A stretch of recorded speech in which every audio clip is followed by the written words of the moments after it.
So I'm Harriet. Harriet Dodd is my name. Born and raised in Newcastle and spent more of my life out of UK than in it, mainly as an international development and humanitarian worker, mainly in Sudan, Ethiopia, Nigeria, Middle East, Palestine, places like that.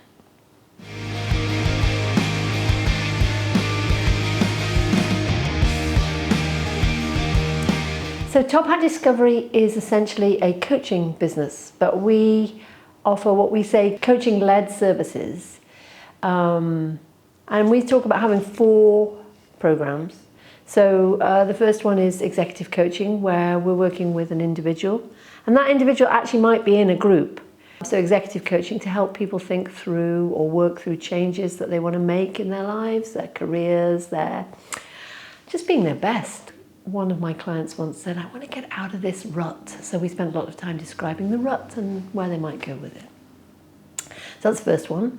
The second program we call Choose Change, and that's a business-to-business arrangement. So TopHat Discovery will engage with your business and look at the strategies, the way your teams are working, how your staff are feeling, how well engaged they are, and work with you, again, to find the best, to do your best. And similarly, organisations like individuals, they also get into ruts or they lose sight of their purpose. So it's very much about helping businesses connect with their purpose to the future. The third one we call Unlock Leadership. And that is actually a coaching-led training program where we support groups of, it can be groups from one organisation or similar posts in different organisations. And we go through a process of supporting training in leadership in quite a fun way. So as the poster perhaps suggests, we're quite into colour and fun, and we talk about having deadly serious fun in our work. So we'll have a quick seminar looking at an issue in relation to leadership, and a couple of weeks later, having tested things out in the workplace, we'll come back and have a much more interactive workshop to explore what have we learned, what have we done. So that makes it a kind of coaching approach, if that makes sense. And then the last one, you were just asking about this actually, is the Be a Better Coach program. And that invites coaches to come and practice their craft and get better at what they do together. We often say that coaches don't have coaches, and this enables them to do it. It's a subscription process that they're part of. And all of that comes together. The fundamental purpose, our reason for existing as an organisation, is to provide coaching-led services for social impact. So we are interested in supporting people and organisations that want to do good stuff. They don't necessarily have to be a good organisation, but they tend to be charities, social enterprise organisations, B Corp, the kind of organisations that are trying to do good things, or people that work within them. And perhaps a key element, we try to hold back a percentage of our surplus so that we can fold round and offer coaching to people that would otherwise never go near it. It's from my background in international development, I'm always aware that it's often the wrong people that get the help. Yeah, and so if we can provide, but I don't want to offer it for free because I don't think people value stuff for free particularly. I'm not sure that I do. We try and offer it at really low rates that people can then get the help that they need to think, and small charities in particular. So we've been supporting a charity here in Edinburgh for the last year and a half, offering prices at 40% of our total, of our normal price, in order to support them.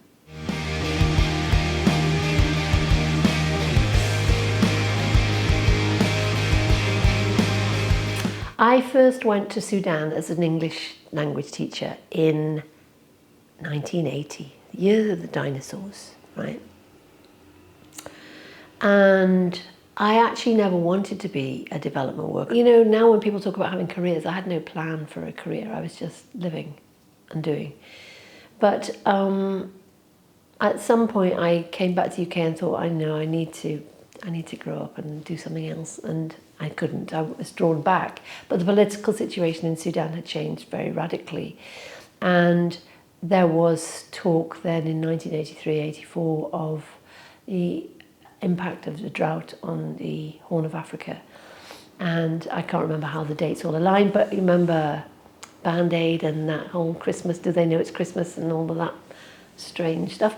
Anyway, I was basically cajoled into moving across to work with an aid agency because I then spoke quite good Arabic, Sudanese Arabic. Everybody laughs at my Arabic, but it's Sudanese. And that took me into humanitarian work. But I was always, it never sat entirely comfortably with me. I've worked in many different countries and became a leader of organizations. And now there's a lot of debate in the humanitarian work about the localization of aid and whether the aid that we worked in was, a post-colonial thing. And I suppose I was always questioning it. That combined with family issues that brought me back to UK meant that I was sort of always looking for how I could use the skills that I'd developed over time in a different way. And actually, so as a coach, I coach internationally, and I've ended up coaching, in several cases, people that worked for me in my teams who are now themselves senior leaders in the UN and the NGO world, which is absolutely fantastic.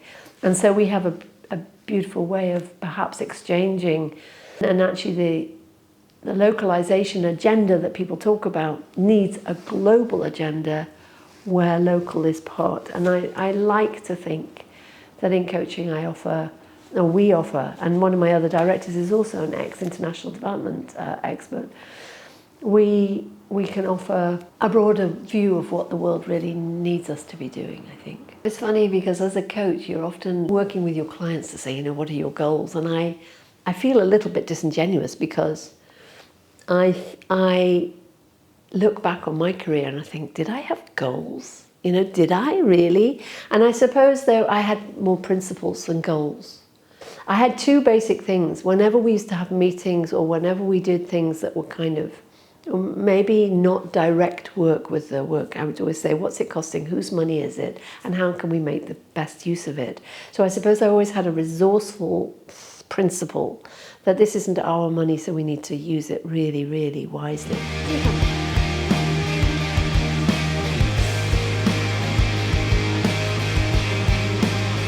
Our aim is to enable individuals and organisations to have the greatest impact that they can with an engagement in coaching. I think it's pretty straightforward.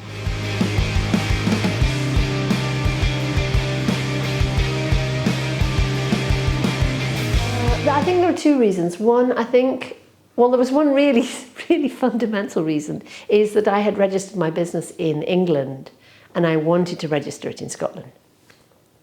And I could have gone through a yogic moves to try and redo that. But actually, that was one thing. It was the relocation to Scotland. But also the second and more important one was, when you set up as a business, as a coach, you often set up as a loner.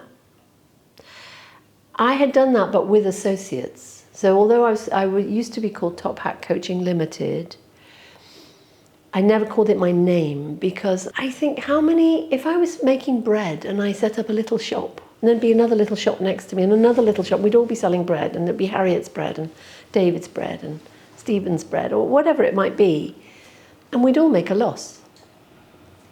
I never wanted to be truly on my own. And also the kind of work that we do, where we're offering coaching to people sometimes who've never had it before, the importance of choice, to be able to see different coaches of different diversity and backgrounds and be able to look and say, oh yeah, no, this one looks like one I could work with. It enabled us to make bids together. So we were already working as a group, but it was still me making the decisions.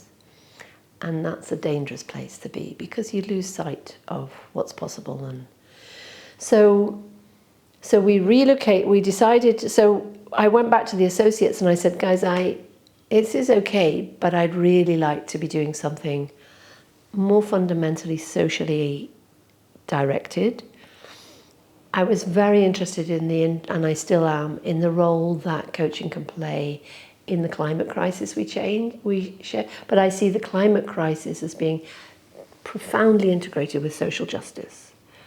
So I was very interested in how coaching You know, it's an image that I have when Armageddon comes, or when we're in a post-apocalyptic world and somebody turns to you and say, well, what did you do? And I say, oh, well, I coached the head of Shell or something. And it's like, I don't think so. So I wanted to really question, what is it for us to do? And I didn't want to do it alone. And two of the associates said, this sounds exciting, we're up for that. What does it mean to be a social enterprise? So then we spent the next 3 months researching what did it mean and what was the business structure and charity versus social enterprise. And it was clear to us that we wanted to run as a business. We didn't want to be a charity. We didn't want to offer stuff for free. We wanted to engage in partnership with our clients, but in a way that was accessible and fair, what we say, exclusively inclusive. And yeah, we have these 3 things that we say, that we are deadly serious fun, exclusively inclusive, and imperfectly sustainable. Because if we put ourselves up there as a sustainability kind of coaching, we knew we were going to fail at the first post. So that's so.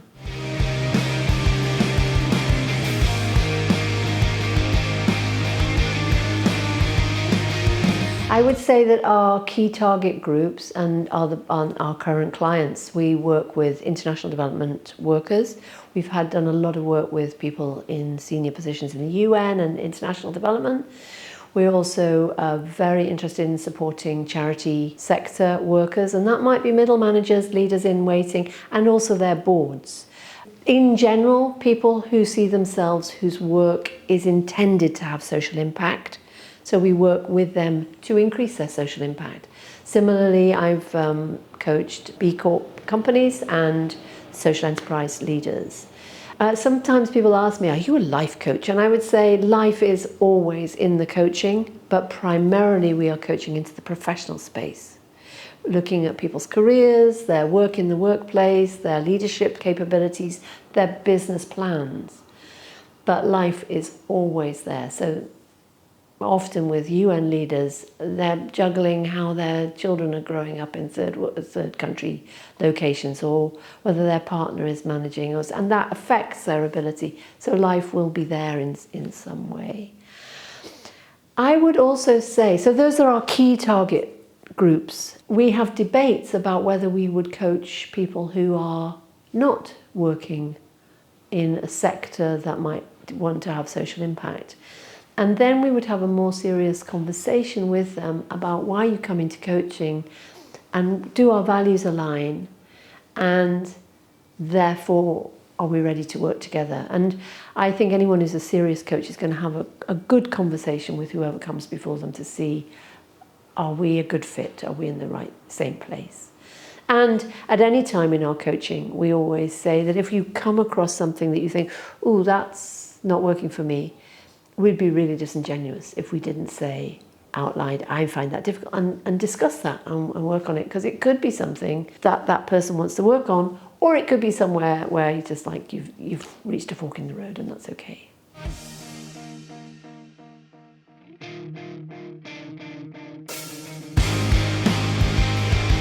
I think it's not so much support, it's energy to keep going. You know, we're all highly trained and skilled. I suppose the support that we might need is help on how do you market this well, and how do you do this stuff that I'm doing right now. You know, when I tell people, you know, we're just launching this group coaching and it's really, really good, there's a bit of me that feels like one of those guys with a fancy hat going, roll up, buy your snake oil. It's not true, it's great.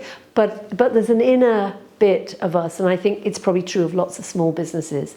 They have a passion for what they're doing. The selling bit is quite hard.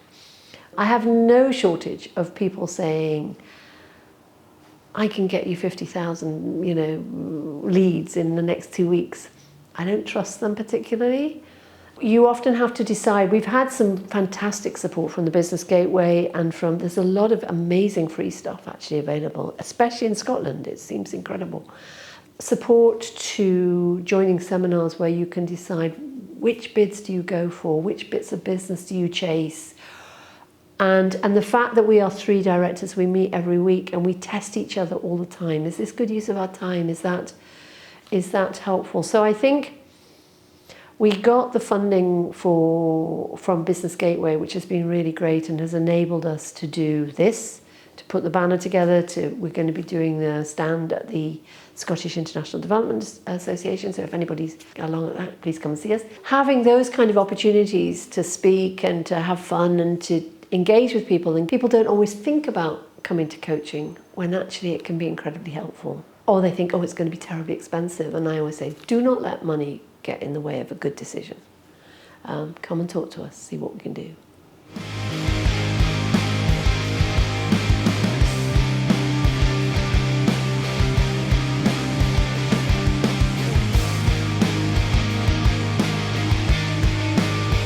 So I've been a senior executive leader. I was the HR director for a large international NGO, and I've been program director in many places.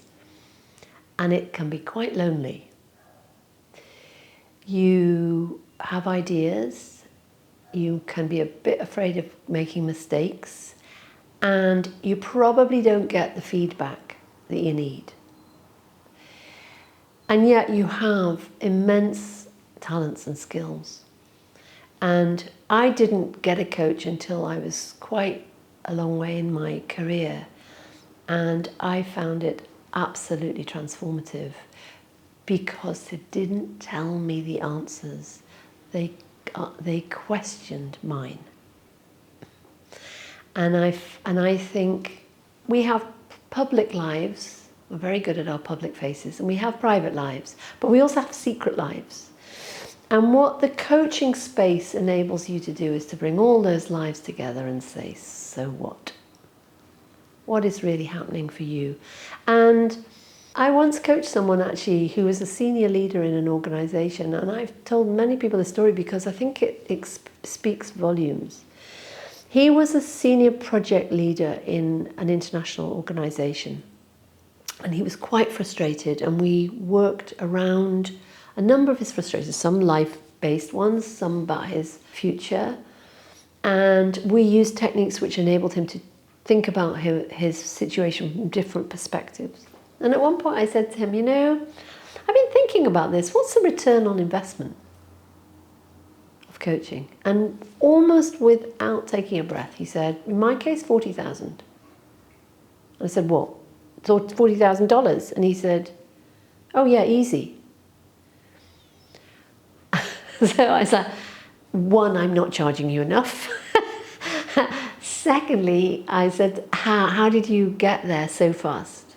And he said, without coaching, I would have either left or I would have made life utterly miserable for everyone around me. As it is, I found a new direction to complete my project. If I had left, they would have been left without a project leader for a project that only had 3 or 4 months left. The reputation costs, the cost of recruiting a new project leader, all of that. And they haven't had to do that, and I'm quite enjoying my work. Yeah, job done.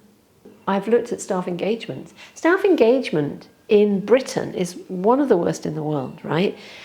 Now, you can't, it's not a zero-sum game. You can't say if you've got 30% engagement, you're throwing away 70% of your staff time. But you're throwing away a lot.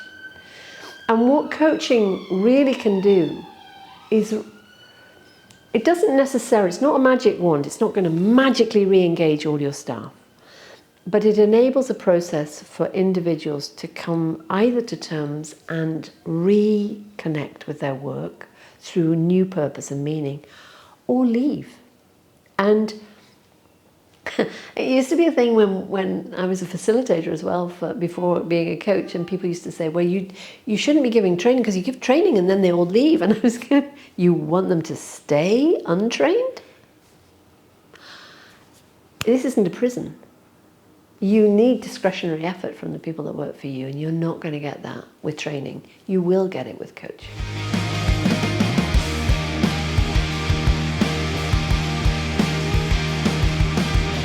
When we were struggling with what is a social enterprise and what's the difference between England and I was trying to fill in all the forms, Steve gave me some of his time.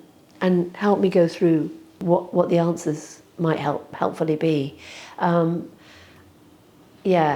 Filling in forms. I don't coach people on how to fill in forms, so he did, which was great.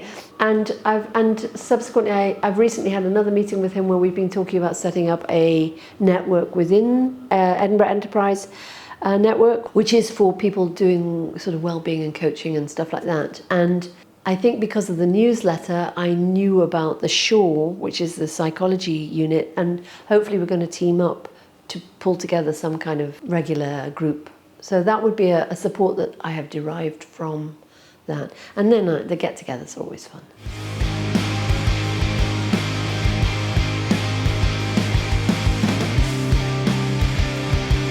What I love about Edinburgh? Oh, I love the light. I find it incredibly friendly. I was born and raised in Newcastle, and Edinburgh always felt like the nearest thing. I'm a member of the Edinburgh Can Be movement, and if you don't know about it, you should join. What Edinburgh Can Be movement is trying to do is get all these amazing things that are happening to collaborate more, to have even more impact. But it is a city where so much is happening. I mean, I was scrolling through the Edinburgh Minute this morning. I was like, how has Edinburgh got time for all this stuff? And that's not the festival one. That's just the regular stuff. So as a city, what they were saying is the population is, just a bit more than 500,000, and I think the size of it makes it very doable as a city.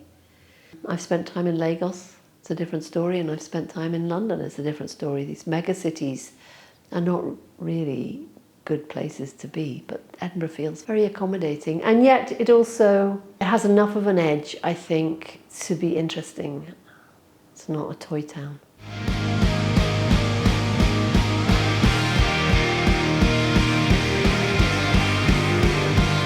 Edinburgh Can Be is part of a global Can Be Cities movement. So I think there are 8 cities. And Edinburgh became a Can Be city in 2020. I wasn't involved then at all. It then went through sort of an iteration and was hit really by COVID, and did a bit of work, but was really, by the end of the COVID pandemic, was somewhat moribund or struggling with where it was going to go to next.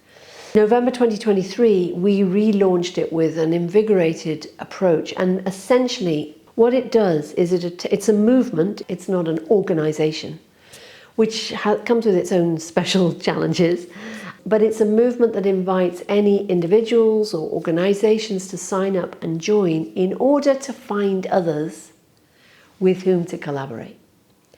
And it has done a number of small projects, so that's why it had to have a charity arm in order to have money to spend, as it were.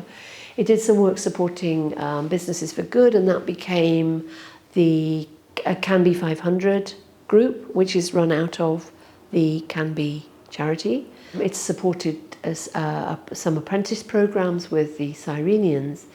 Primarily, my role in it has been to try and get the membership up and talking to each other.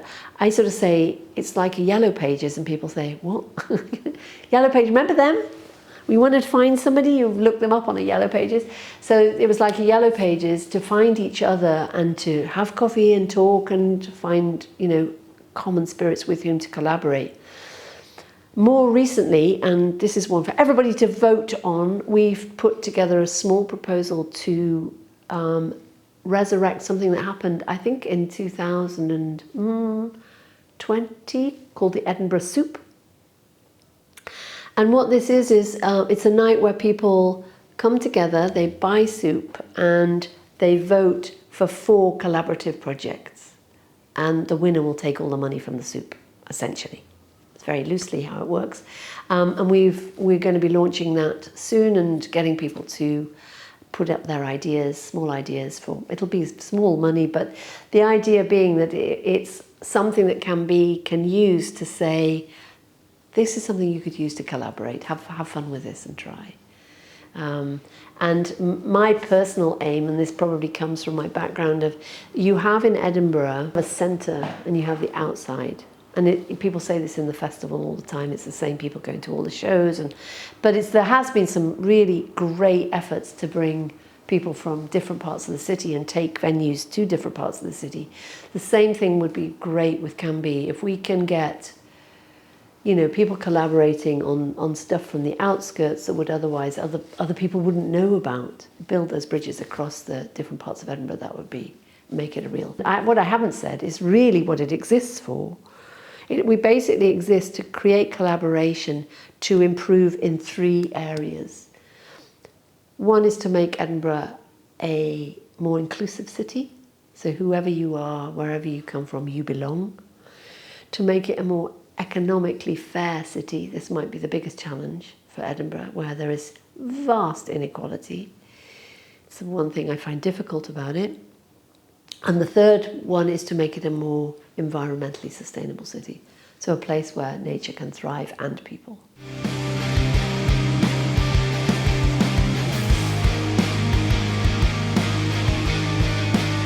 Next 12 months, I'm really excited about the group coaching that we're relaunching. I think that we've got some irons in the fire around some new clients, which could be really great. Unfortunately, I can't tell you who they are, so that's new client work. It's interesting, the world feels very unsafe at the minute. As I mentioned, I have family in Sudan. My husband lives there. My family have been very badly affected by the war. And Gaza just every day leaves us wondering why history appears to be repeating itself in the most awful way. And then, as we mentioned earlier, Trump and politics of America seem to be making the world very fragile. But that also excites me because, wow, here's a challenge. I think we've got, as far as I know, hand-wringing doesn't really work. And so I'm excited to see how we can counter by being our best, by collaborating more, by seeing what's possible. And I find that the social enterprise, this sounds like sort of like fridge magnet stuff, but really I'm excited by the movements of the social enterprise network and the Can Be movement growing, because in there is something that is saying that there's an awful lot of people that are not going to sit by and let this happen.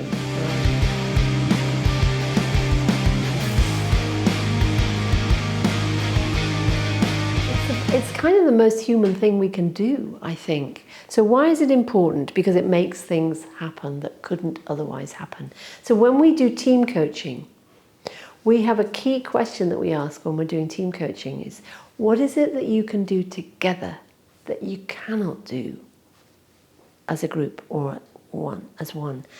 And I think there's a sort of sub-implication in that, is that some things need not to be done so that collaboration can happen.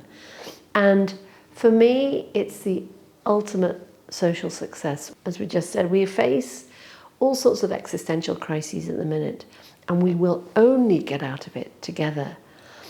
And going back to that author Richard Flanagan that was talking yesterday, in his book he actually makes reference to the fact that the prisoners of war in Japan, the survival rates among Australians were better than they were among the English. I haven't checked his sources, but the English remained in stratified classes where the upper classes held on to resources at the cost of others, whereas the Australians didn't have that class stratification and shared everything more. The result, he suggests, being that survival rates were better. I think that's really, really interesting, because that would suggest that collaboration will lead to a deeper thriving of everybody. So that's that's a theory that fuels my interest in collaboration. Plus it's fun. I mean, it's just working well as a team is just amazing, amazing fun, and sparking ideas of each other and realizing, oh, I was wrong, and getting something new out of it. Absolutely wonderful.